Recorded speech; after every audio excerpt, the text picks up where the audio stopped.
Hi friends, this video is about Splunk GUI overview. So let's begin. I will log into Splunk with my credentials. So for this video I am using Splunk 8 version 8.0.3.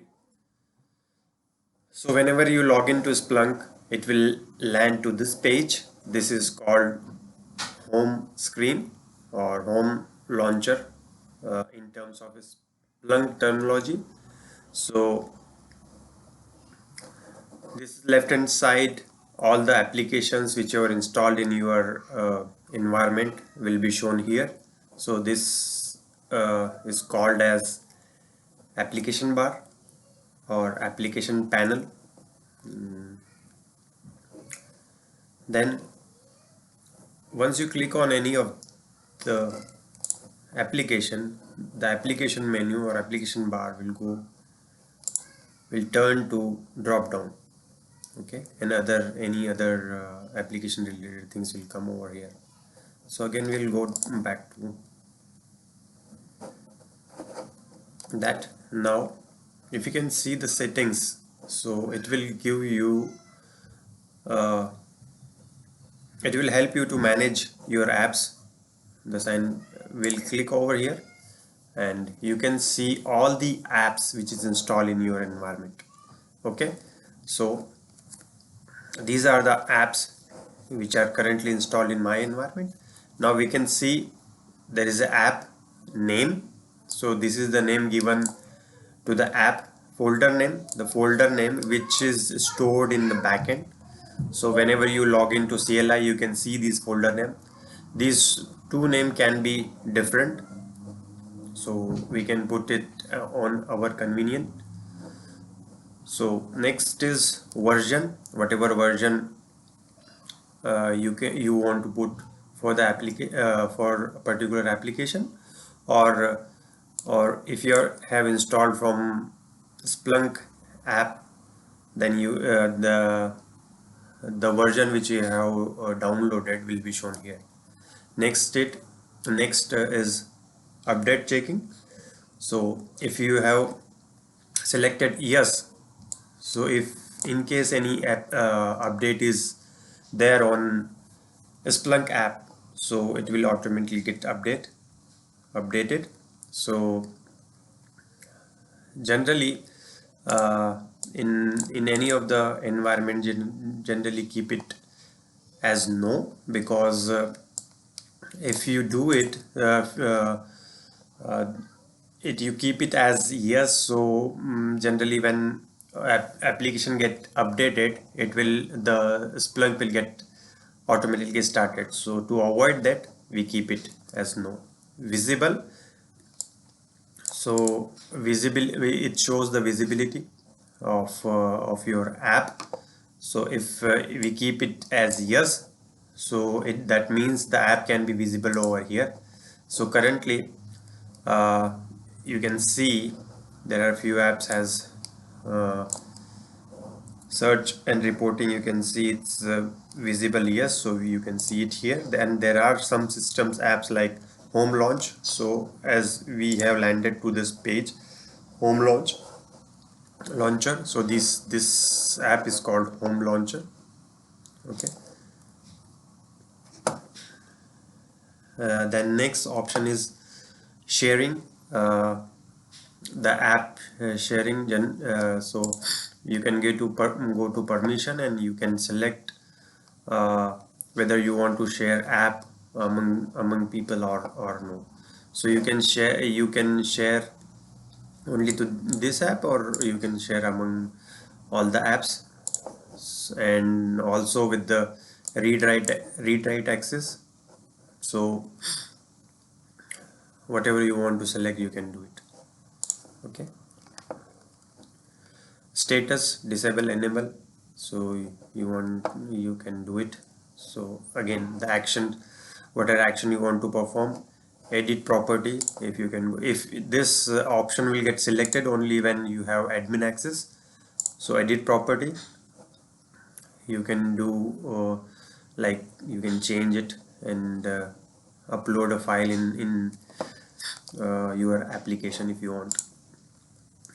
Now view object, whatever object is there in your application, you can view it. So yeah. Now again, there are few options are there.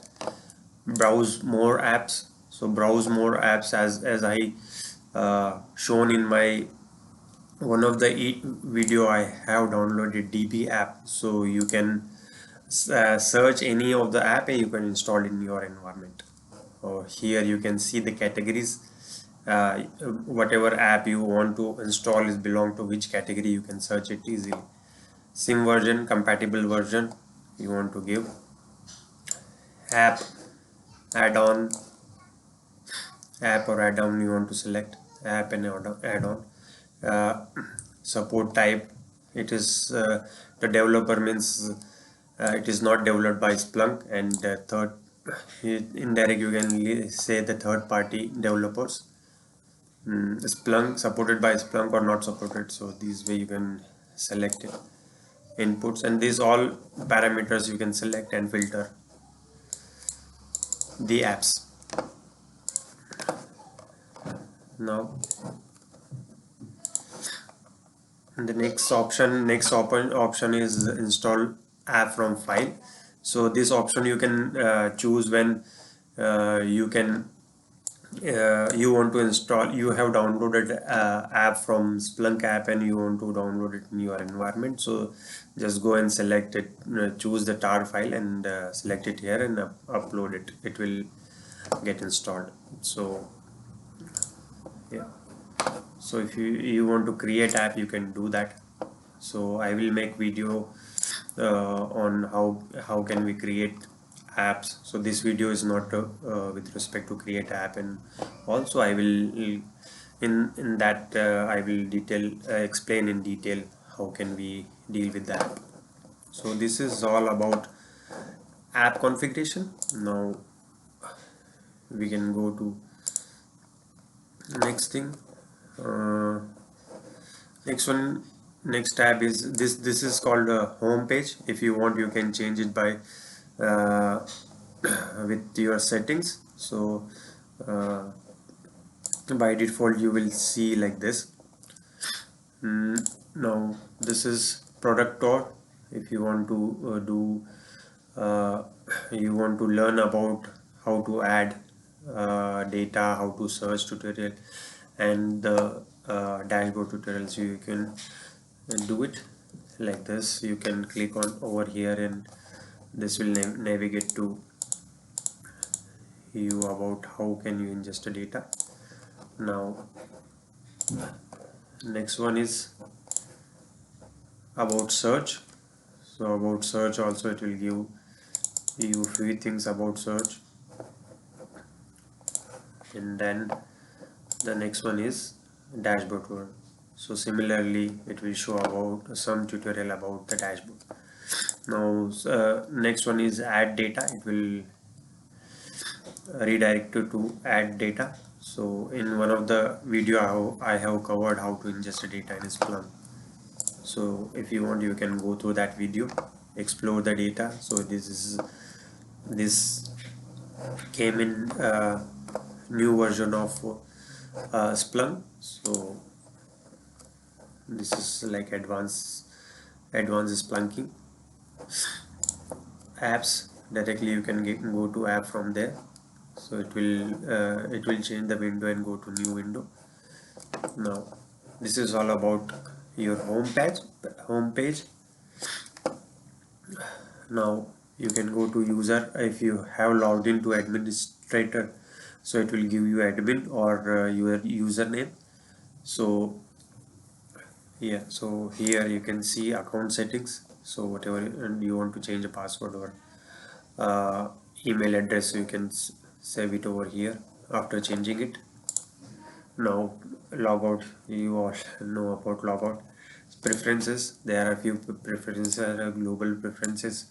So time zone, as per your you as per you can change your time window, and home screen. As I said home screen, you can change any of the screen over here. Okay, this is one of the option where you want to restart jobs when the Splunk software is restarted.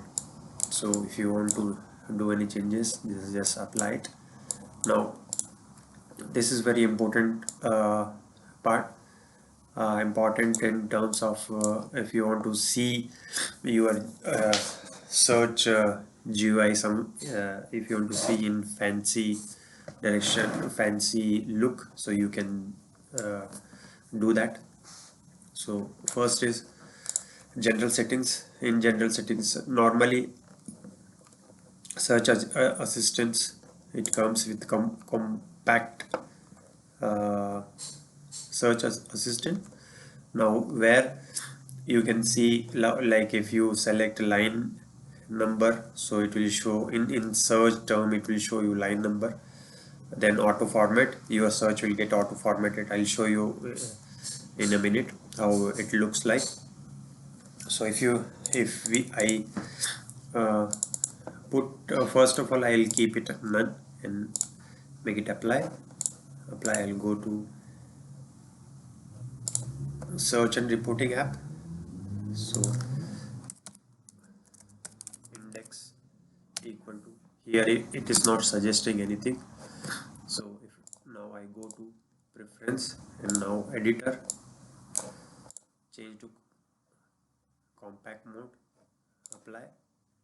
So now it should show something about index, what all indexes are there, and from there you can select your index. Now next one is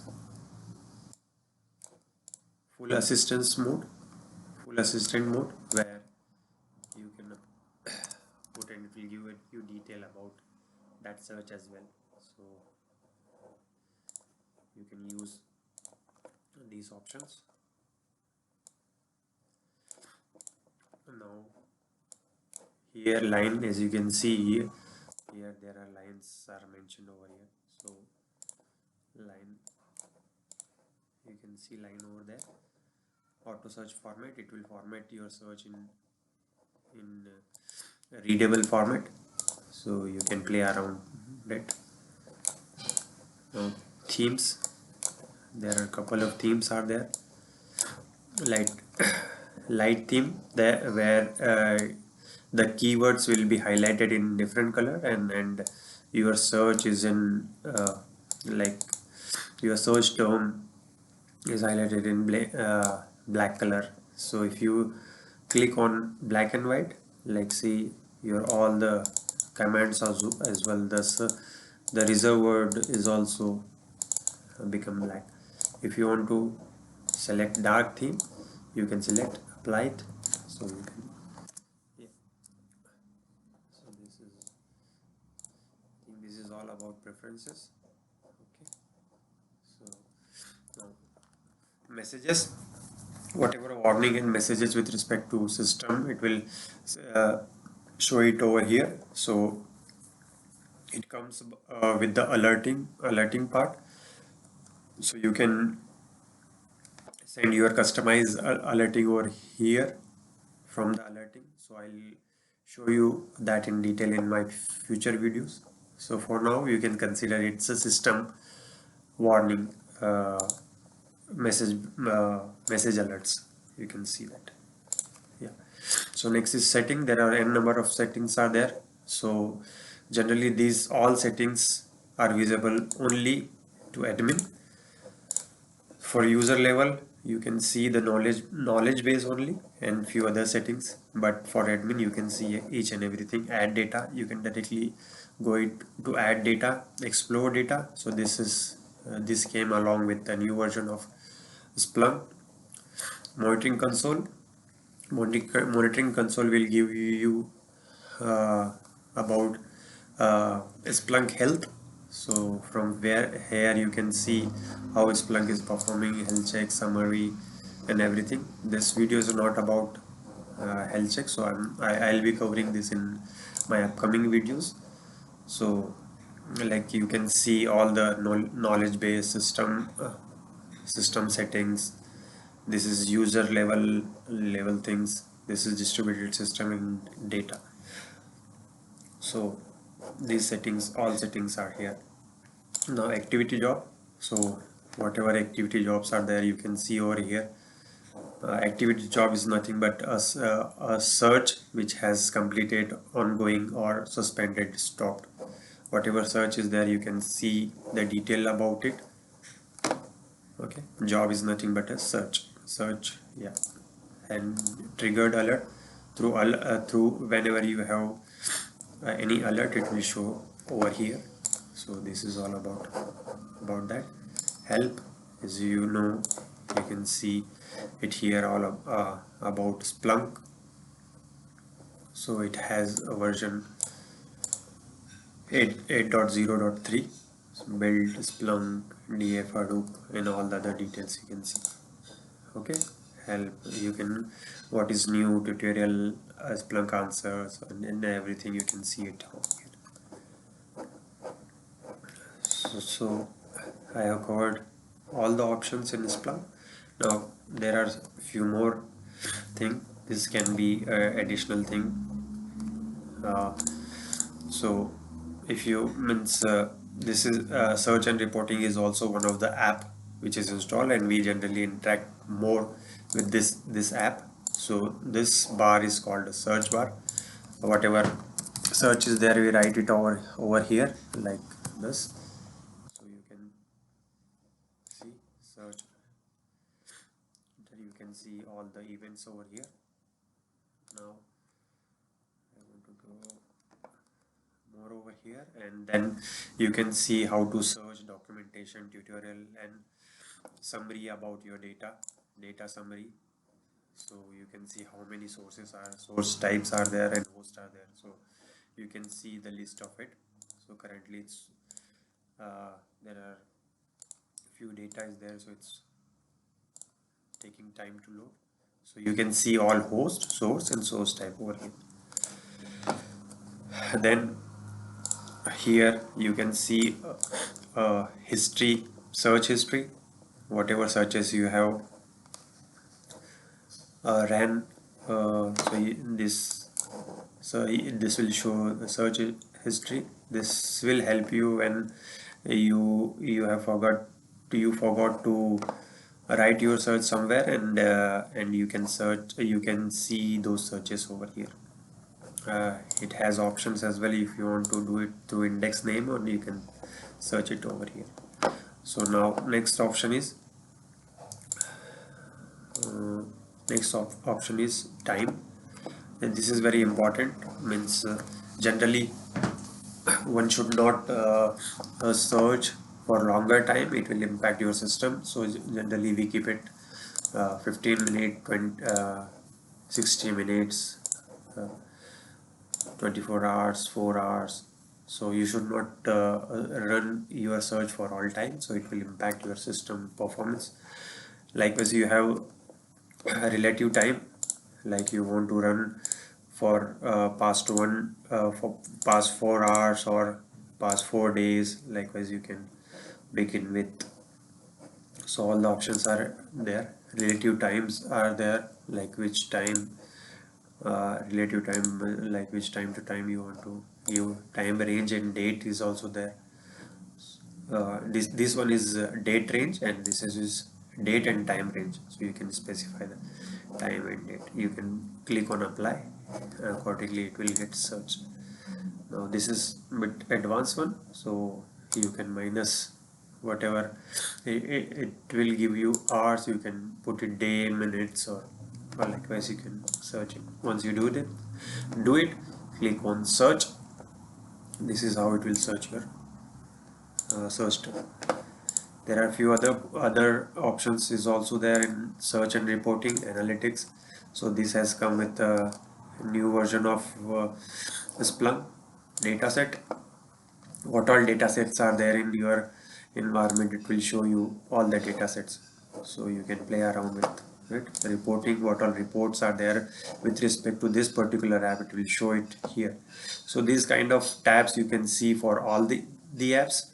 So generally, I think data analytics, you won't see it here. Search, data set, report, alerts, and dashboard. You can see almost all the apps. So again, it's depend on how you have created the app, but by default, few of them it will come with the apps, and rest of them you can, again, it's customizable. If you want, you can keep it, remove, or whatever you want to do with that, you can do it. So these are the reports, whatever reports you have created for this app, you can see it here. Alerts is nothing but a triggering alert. So it's kind of a report, and on top of we have given a condition to trigger an alert. So next one is a dashboard. Whatever dashboard with respect to this application, you can see it over here. So same as I mentioned earlier, similarly for other applications, you can see these kind of tabs. Not all tab, but similar kind of tab you can see over there. So I think most of the things I have covered in it. So if you have any question, any concern with respect to accessing Splunk, so you can definitely comment me uh, in the comment section. So I will definitely answer your questions. So also for accessing Splunk, you need to give IP address and port 8000. Okay. So yeah, I think I have covered all the aspects of how can you use